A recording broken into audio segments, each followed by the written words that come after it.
Jangan lupa like, komen, dan share YouTube TVRI Bengkulu dan nyalakan loncengnya ya.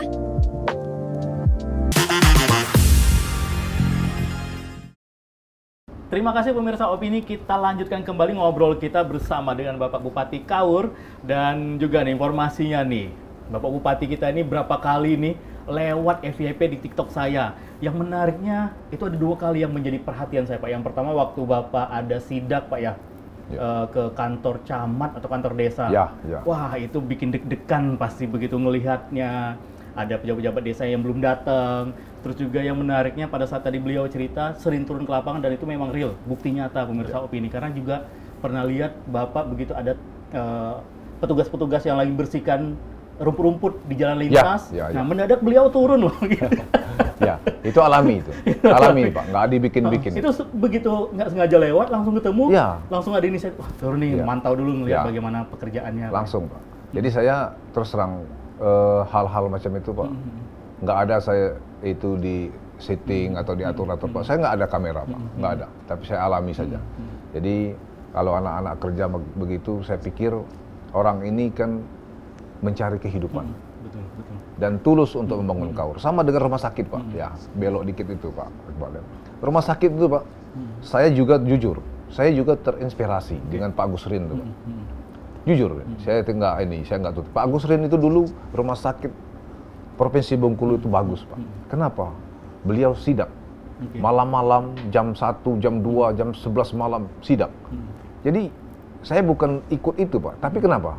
Saya terinspirasi. Rumah sakit Kaur, zaman saya menjabat pertama, itu bagus, Pak. Jujur, bagus. Karena kenapa? Saya juga begitu, Pak. Kenapa prinsip saya begitu? Rumah sakit harus rujukan, harus higienis, harus terjamin melayani masyarakat. Kenapa? Saya berpikir sepribadi, Pak. Ini jujur, tulus saya menyampaikan ini, Pak. Tulus. Orang sakit kan, maaf, orang susah, Pak. Kadang-kadang ekonominya juga yang susah. Yang kedua memang sakit, Pak, susah, Pak. Seluruhnya susah. Badan sakit, pikiran, kepala pening, segala macam, panas badan. Kok air nggak ada, lampu mati, mau ke WC nggak ada. Itu saya kejar terus, Pak. Itu yang sehat bisa jadi sakit, Pak. Iya. Jadi justru saya merasakan ke diri sendiri saya, ketika pelayanan rumah sakit itu bagus, dokternya bagus, perawatnya bagus, kita semangat untuk kesehatan, Pak. Tapi pas masuk WC-nya nggak ada air, lampu mati. Nah, justru itu saya, selama saya menjabat, sidak bukan saja tadi di jalan, Pak. Saya rumah sakit, sekolah, dadakan saya masuk situ, Pak. Karena ini ketulusan hati saya, Pak. Ini jujur, sekarang saya sudah mulai lagi dan saya di mana situasi yang saya pentingkan, saya perlukan, saya langsung turun, Pak. Saya nggak ngomong-ngomong. Dari kantor camat, sudah Bapak sampaikan tadi, kantor camat itu saya sidak, Pak. Kenapa? Ini maaf, kita orang politik, Pak, ya. Ini saya buka politik. Jadi, karena camat, kepala dinas, ya, yang tidak sejalan, ini nggak mau lagi. Nggak mau lagi kerja, ya. Jadi penyerapan anggaran DD dana desa terendah Kaur. Saya dipanggil oleh KPPN, ya,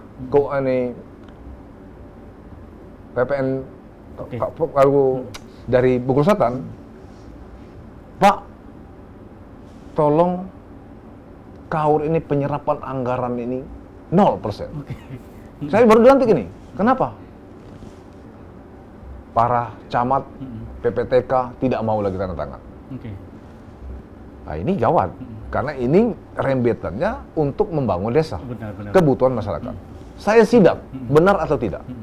Saya sidak, ternyata benar, Pak. Yang hadir ini hanya anak-anak honor. Hanya anak-anak honor. Kasihan saya sampai di lokasi itu, saya sangat prihatin, Pak, dengan itu.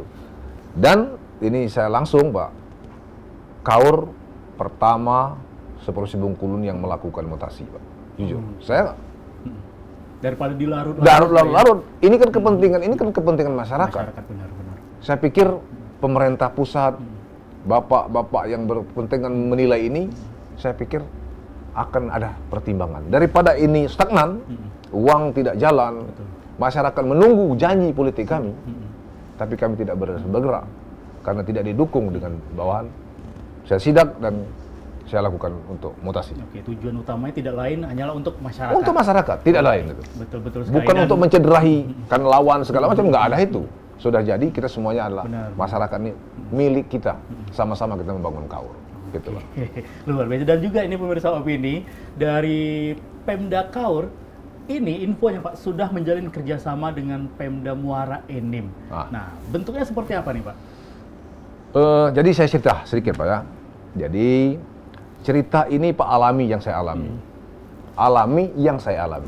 Jadi 2015 saya ini Pak Bupati sampai 2020 ya.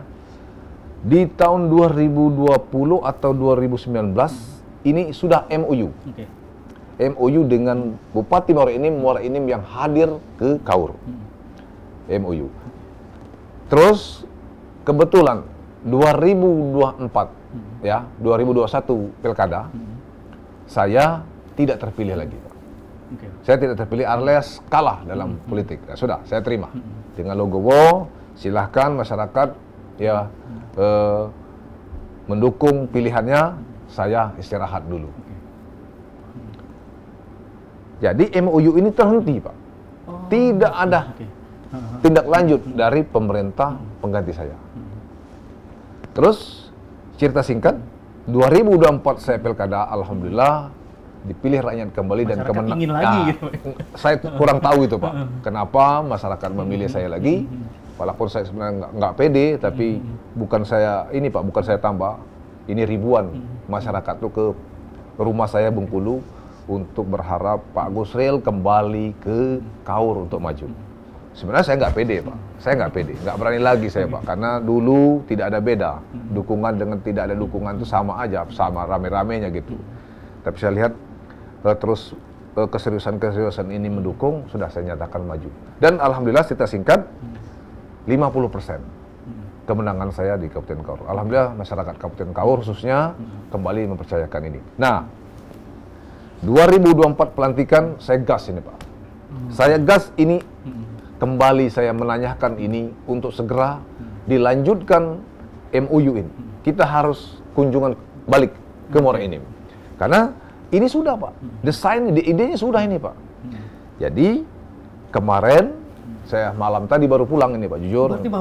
Baru pulang Pak. Dan ini capek sebenarnya Pak, tapi demi ini saya juga mau ke sini sampai ke TPRI karena saya sampaikan tadi ya TPRI ini adalah saya pikir sangat mendukung untuk program pembangunan dan sekaligus saya sampaikan di sini semoga MOU ini didengar oleh para pejabat yang berkompeten untuk membantu ini.